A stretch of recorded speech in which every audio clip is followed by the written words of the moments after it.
Maria Santos sat on the cold metal bench in Riverside Park with her 3-year-old son Jake pressed against her side. The autumn wind cut through her thin jacket, making her shiver. She pulled Jake closer, trying to share what little warmth she ate. Her stomach made a loud growling sound, and she pressed her hand against it, hoping Jake had not heard. Jake looked up at her with his big brown eyes. "Mommy, I'm hungry," he whispered. His voice was weak and tired. Maria's heart broke. A little more. She had heard those same words so many times in the past week. "No, baby." "Mommy is trying to find us some food," she said softly, brushing his dark hair away from his face. Jake was getting thinner each day. His cheeks, once round and full, now looked hollow. His clothes hung loose on his small body.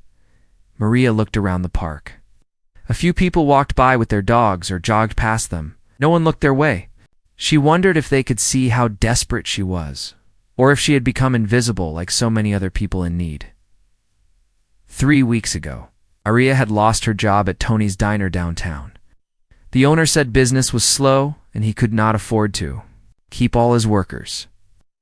Maria had worked there for 8 months, serving coffee and sandwiches to truck drivers and local workers.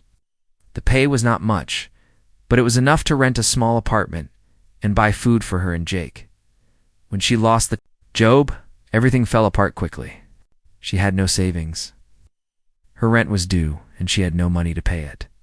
The landlord gave her 1 week to find the money or leave. Maria spent every day of that week looking for work, but finding a job was harder than she thought. Every place she went asked the same questions. "Do you have childcare for your son? Can you work nights and weekends? Do you have reliable transportation?" Maria's answers were always wrong. No, she had no one to watch Jake. No, she could not leave him alone at one night. No, she did not have a car. Her old car had broken down 2 months before she lost her job. The repair cost more money than she had, so the car sat in the apartment parking lot, useless. Without a car, she could only apply for jobs she could walk to or reach by the city bus. But the bus did not run too many places, and it cost money she did not have. When the week was up, Maria packed their few belongings into 2 old suitcases and a garbage bag. She and Jake left the apartment with nowhere to go. They spent the first night at the bus station, sitting on hard plastic chairs under bright lights that never turned off. Jake cried most of the night. He did not understand why they could not go home to his bed and his toys. The next day, Maria found the park.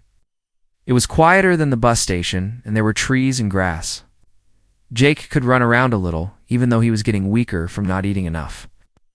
Park benched their temporary home while she continued looking for work. She had $5 left from her last paycheck. 2 days ago, she used it to buy a small box of crackers from the corner store. She gave most of them to Jake and ate only a few herself. Now the crackers were gone, and they had nothing. Maria thought about the food bank she had seen on Maple Street. There was always a line of people waiting outside when she walked past. She knew they gave free food to families who needed help. But something inside her could not make her join that line. She had always taken care of herself and Jake. Asking for help felt like giving up. It's like admitting she was a failure as a mother. But sitting on the park bench with Jake, getting weaker every day. Maria began to wonder if her pride was worth more than her son's health. She looked down at Jake, who had fallen asleep against her arm. His breathing was slow and shallow. His skin looked pale in the afternoon sunlight. A woman pushing a stroller walked past them.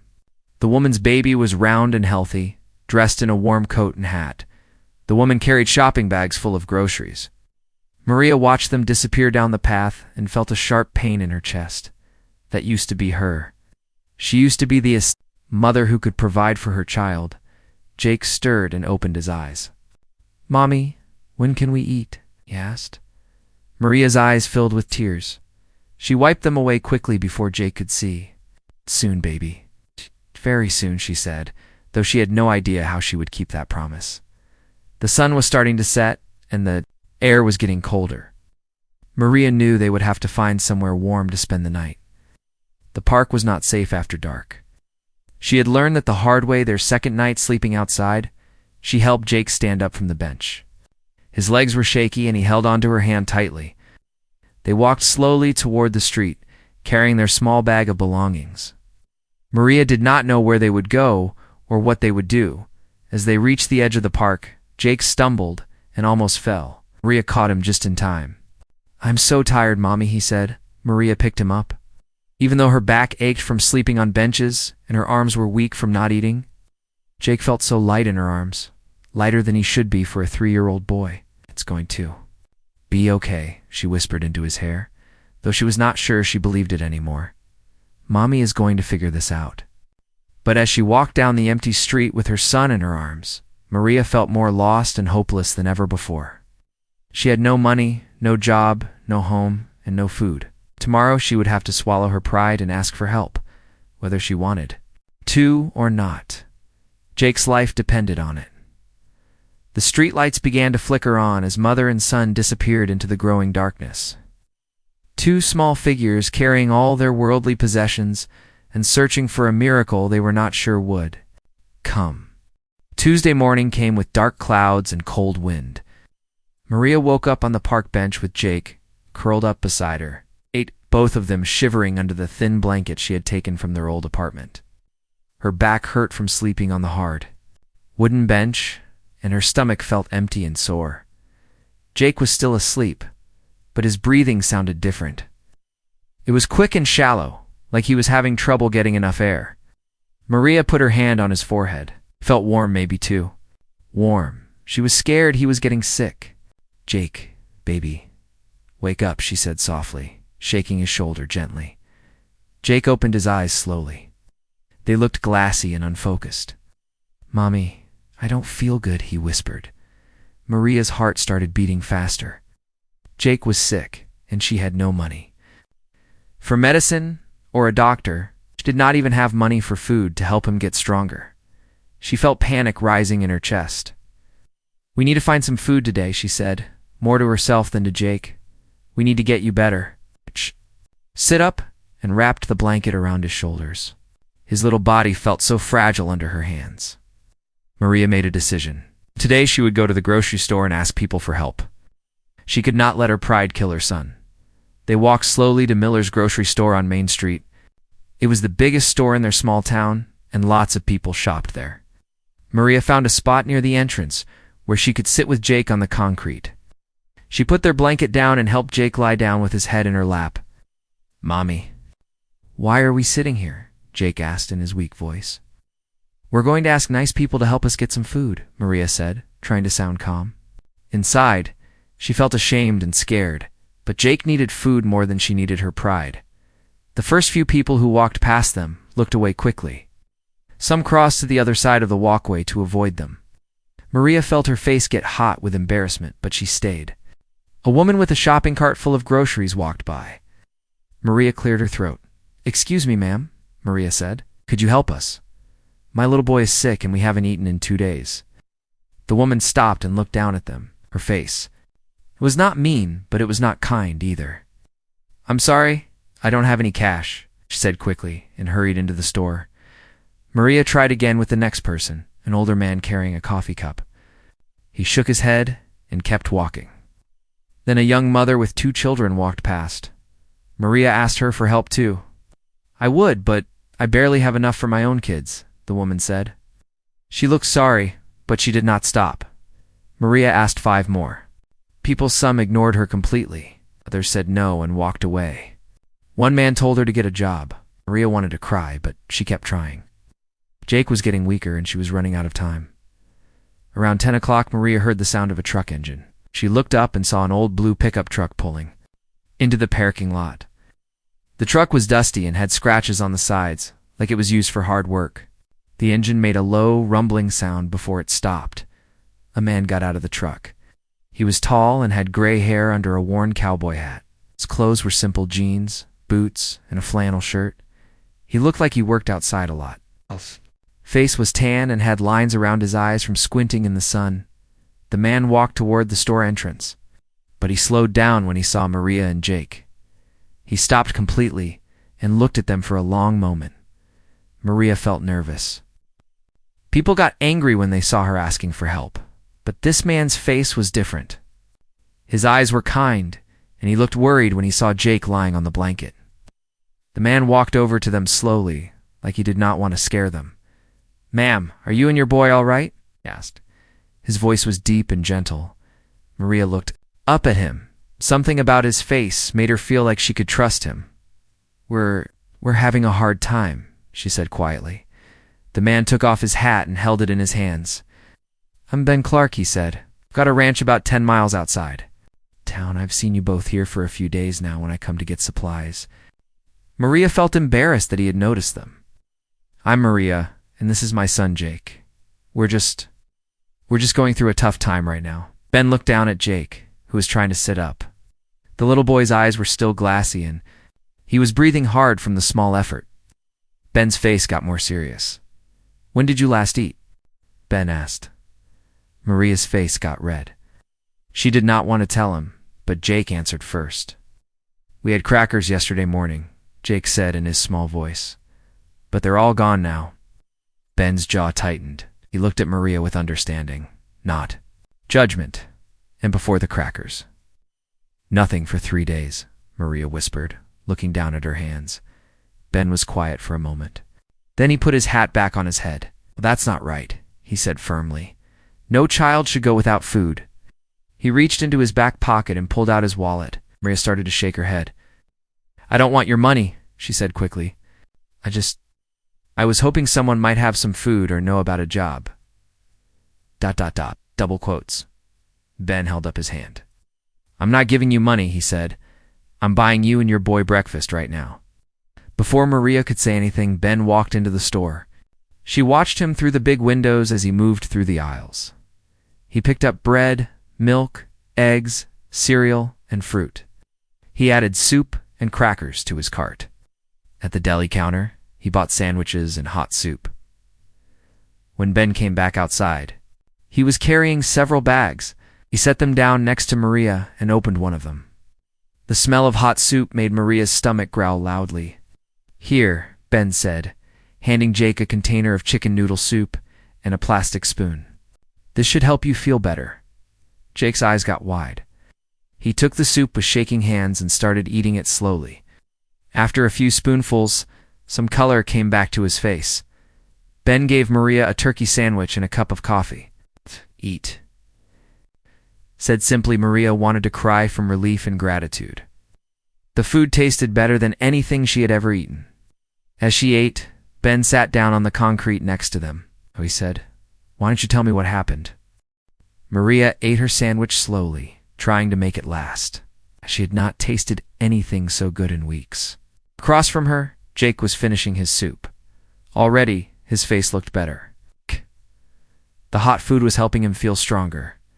Ben Clark sat on the concrete beside them, waiting patiently while they ate. He did not rush them or ask questions while they had food in their mouths. Maria could tell he was a man who understood that hungry people needed to eat first and talk second.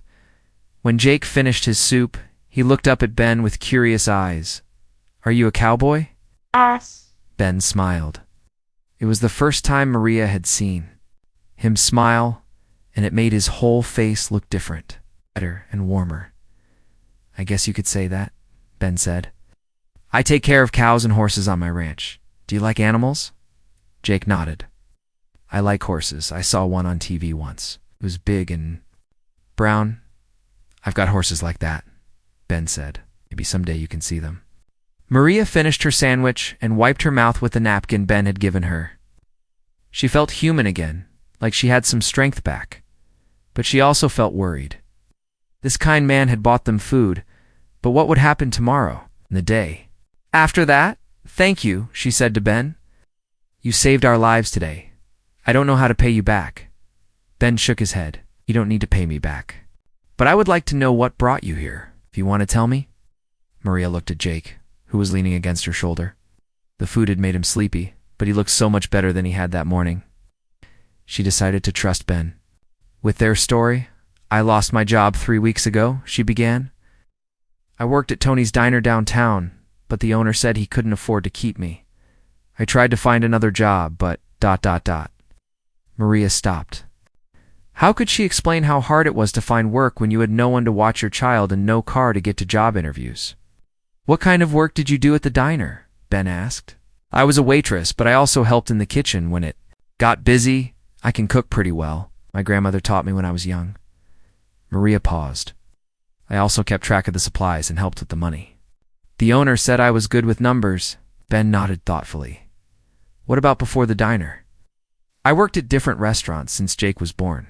I never went to college, but I learned a lot about running kitchens and keeping books.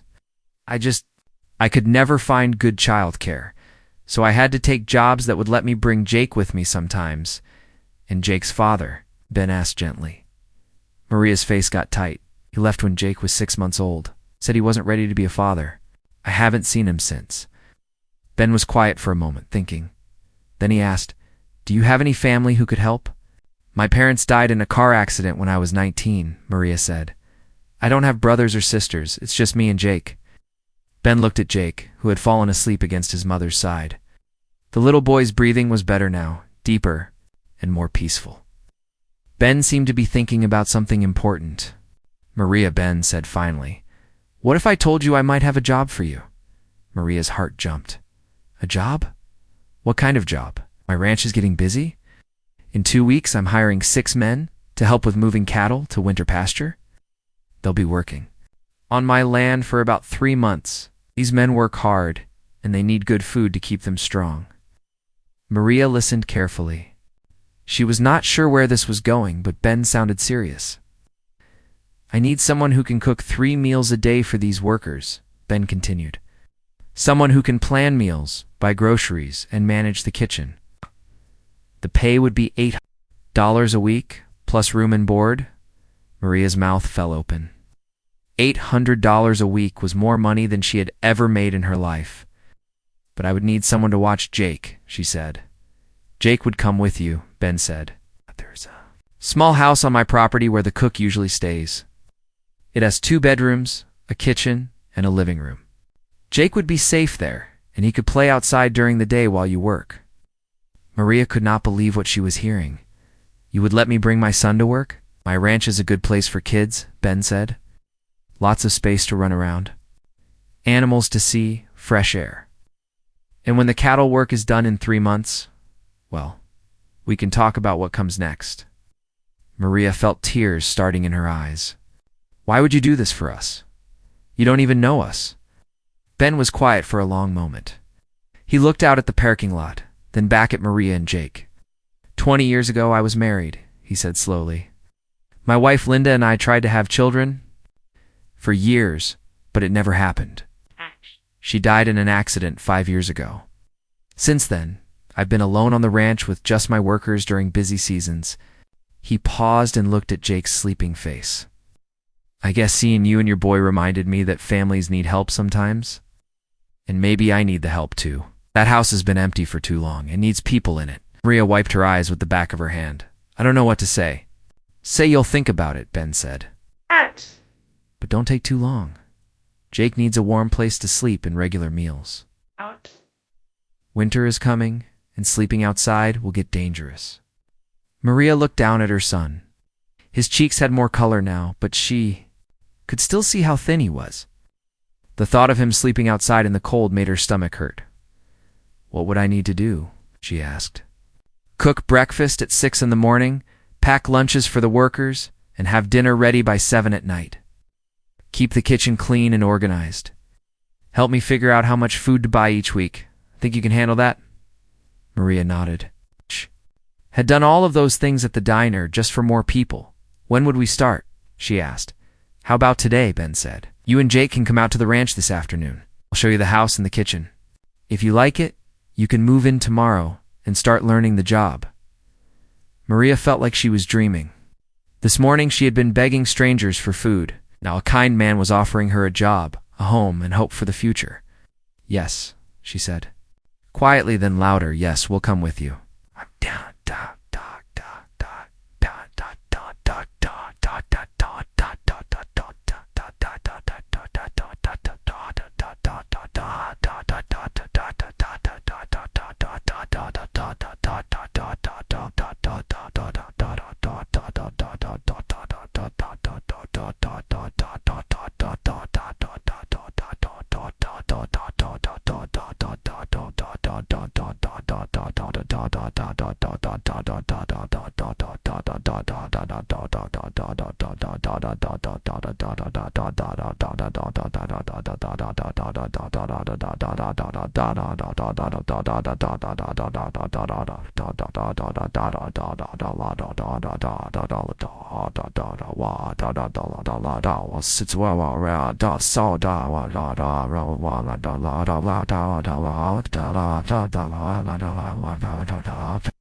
Good.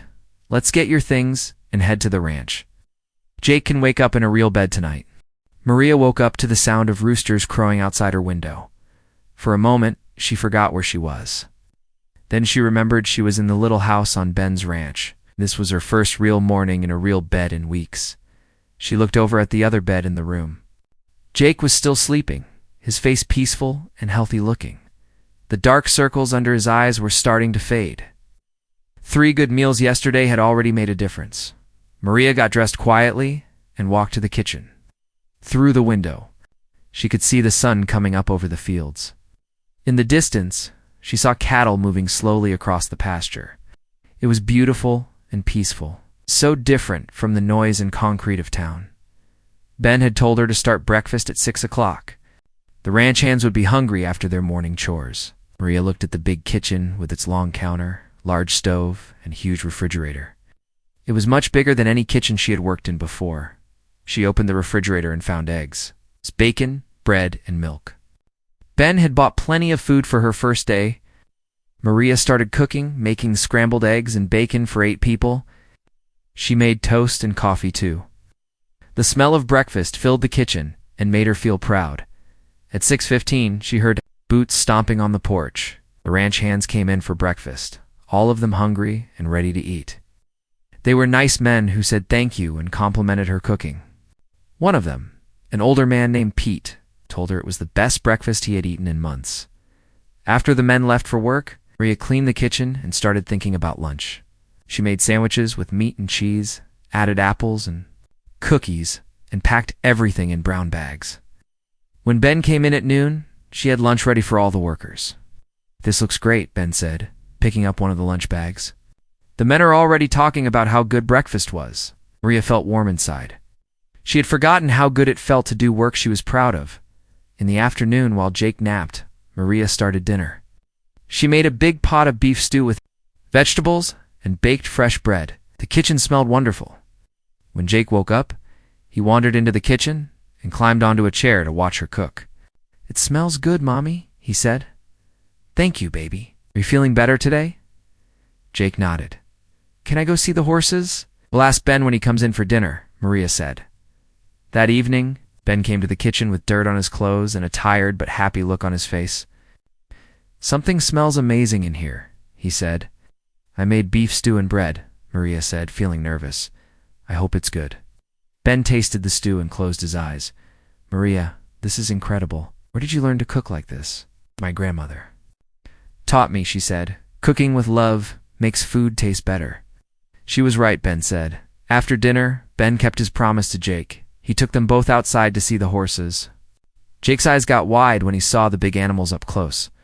Ben showed him how to pet a gentle mare named Daisy. Jake giggled when the horse's nose tickled his hand. "She likes you," Ben told Jake. "Horses are good at knowing who has a kind heart." The weeks passed. Maria fell into a routine that felt natural and good. She woke up early to cook breakfast, made lunches for the workers, and spent afternoons preparing dinner. In between, she organized the kitchen, made shopping lists, and helped Ben figure out how much food they needed each week. Jake grew stronger. Every day, his cheeks filled out and he had energy to run and play. He loved being on the ranch. Ben taught him about the animals and let him help with small chores like feeding the chickens. Jake followed Ben around like a little shadow, asking questions about everything he saw. Maria noticed that Ben was different when Jake was around. He smiled more and laughed at Jake's funny observations about ranch life. Sometimes she caught Ben looking at Jake with such gentle eyes that it made her heart flutter. The ranch hands accepted Maria and Jake as part of the ranch family. They always thanked her for meals and helped her carry heavy things. Pete, the oldest worker, carved a wooden horse for Jake. Another man named Carlos taught Jake some words in Spanish one evening. After dinner, Ben found Maria sitting on the porch watching Jake play with his wooden horse. Ben sat down beside her. "You've been here a month now," he said. How do you feel about ranch life? I love it, Maria said honestly. Feel useful here, important. Jake is so happy and I'm learning. So much. The men love your cooking. Pete told me yesterday that you're the best cook we've ever had on the ranch. Maria blushed. I just try to make food that gives them energy for their hard work. Ben was quiet for a moment watching Jake play. Maria, I want to ask you something, but I don't want you to feel pressured. Maria's heart started beating faster. What is it? The cattle work will be finished in 2 months. Most ranch cooks leave when the busy season ends. But I was wondering, would you want to stay year-round? Maria looked at him in surprise. Stay? What would I do when there are no workers to cook for? Well, I still need to eat, Ben said with a smile. There's always work on a ranch. You're good with numbers. You could help me with bookkeeping and ordering supplies. In spring, we'll have workers again. And Jake, ... Ben paused. Could start school in town. I could drive him there every day. Maria felt tears in her eyes. You would do that? Maria, having you and Jake here has changed everything. This place feels alive again. I come home from work excited to see what you've cooked and to hear Jake's stories about his day. I don't want that to end. Maria looked at Jake, who was now lying in the grass, making his wooden horse gallop through an imaginary field. He looked so healthy and happy. This was the childhood she had always wanted to give him. What about money, she asked. You wouldn't need to pay me as much when there are fewer people to cook for? I'll pay you the same, Ben said. You're worth it. Now, you've made this ranch run smoother than it has in years. Maria wiped her eyes. Yes, she said. Yes, we want to stay. Ben smiled, and Maria saw relief in his eyes. Good. I was hoping you'd say that. As they sat on the porch watching Jake play, Maria felt something she had not felt in years. She felt like she was home. 1 year later, Maria stood in the kitchen of what had become her home, mixing batter for Jake's birthday cake. Through the window, she could see Jake playing in the yard with his new puppy. Ow. A golden retriever Ben had surprised him with last month. The dog, named Buddy, followed Jake everywhere, just like Jake followed Ben. Jake was turning for today, and he looked like a completely different child from the sick, hungry boy who had sat on that park bench.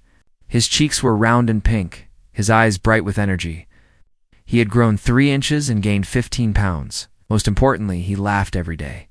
Mommy, when will the cake be ready? Jake called from the doorway, Buddy at his feet.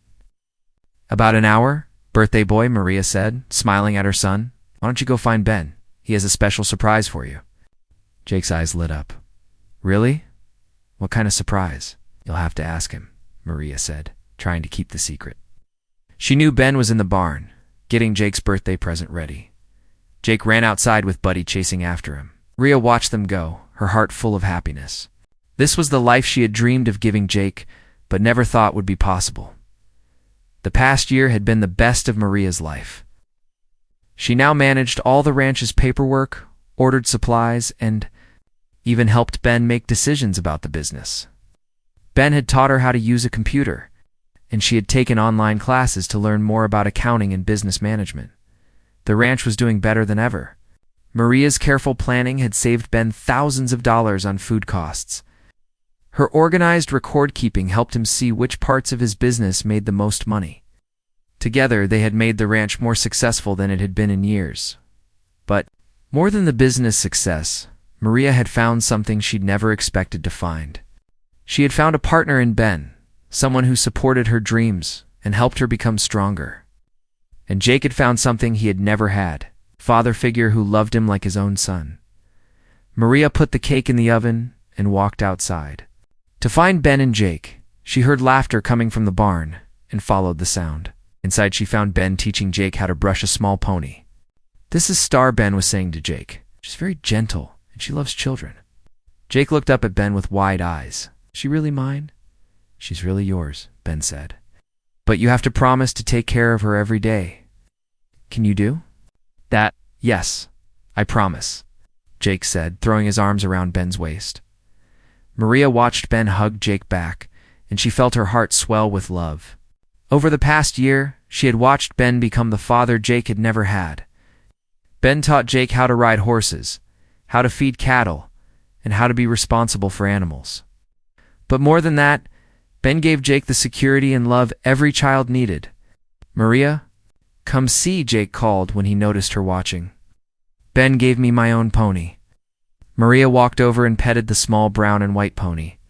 "She's beautiful, Jake. What do you say to Ben?" "Thank you, Ben. This is the best birthday ever." Ben smiled and ruffled Jake's hair. "You're welcome, son." The word son made Maria's heart skip. Ben had been calling Jake son for months now. Jake had started calling Ben Dad Ben. It felt natural and right, like they had always been. A family. That evening, after Jake's birthday party with the ranch hands, Maria tucked Jake into bed. He was tired, but happy, clutching a new stuffed horse Pete had given him. "Mommy," Jake said sleepily, "are we going to live here forever?" "Do you want to live here forever?" Maria asked. "Yes, I love it here. I love Ben and Buddy and Star and all the animals. This is the best home ever."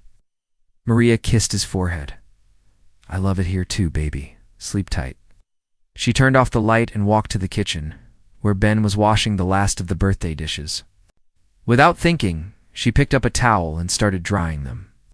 They worked together in comfortable silence, like they had done hundreds of times before. "Thank you for the pony," Maria said. "Jake has never been so happy." "Deserves it, Ben." Said he's been working so hard, helping with the chickens, and learning to be responsible. "I'm proud of him. He adores you, Ben. You know that, right?" Ben stopped washing dishes and looked at her. "I adore him too," and his mother. Maria felt her cheeks get warm. Over the past few months, something had been growing between her and Ben. It was more than friendship, more than just being business partners. They had become a team, supporting each other and taking care of Jake together. "Maria," Ben said, drying his hands on a towel. "I need to tell you something." Maria's heart started beating faster. "What is it?" "When I first saw you and Jake outside that store, I thought I was just helping a family in need. I never imagined that helping you would end up saving me too." Maria looked at him, confused. "Saving you?"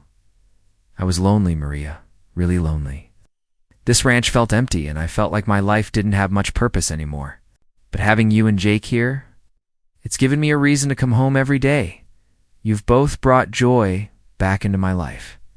Ben stepped closer to her. "I know we started as strangers, and then you became my employee. But somewhere along the way, you became so much more. You became my partner, my friend. And ... double quotes. He paused, looking nervous. "I hope you became someone who might love me back." Maria felt tears in her eyes. "Ben, I do love you. I've loved you for months, but I was scared too." "Say anything." "I didn't want to ruin what we have." Ben smiled and reached for her hands. "You could never ruin anything. You've only made everything better." He pulled her closer. "Maria Santos, will you marry me? Will you let me be Jake's real father and your husband?" Maria started crying happy tears. "Yes, Ben. Yes, I'll marry you." Ben kissed her gently, and Maria felt like her heart might burst with happiness. A year ago, she had been homeless and hopeless, begging strangers for food. Now she had a successful career, a beautiful home, and a man who loved her and her son. From Jake's bedroom, they heard a sleepy voice call out, "Mommy, Dad, Ben, are you getting married?" Maria and Ben looked at each other and laughed. "We might." Ben called back. "Good," Jake said. "Then we can really be a family." As Ben held Maria close, she thought about how much their lives had changed. One act of kindness from a stranger had transformed everything. Ben had offered them more than food that day at the grocery store. He had offered them love, hope, and a future none of them could have imagined. Standing in the kitchen of their ranch home, with Jake sleeping peacefully in the next room and Ben's arms around her, Maria knew she had found what she had been searching for all her life. She had found home.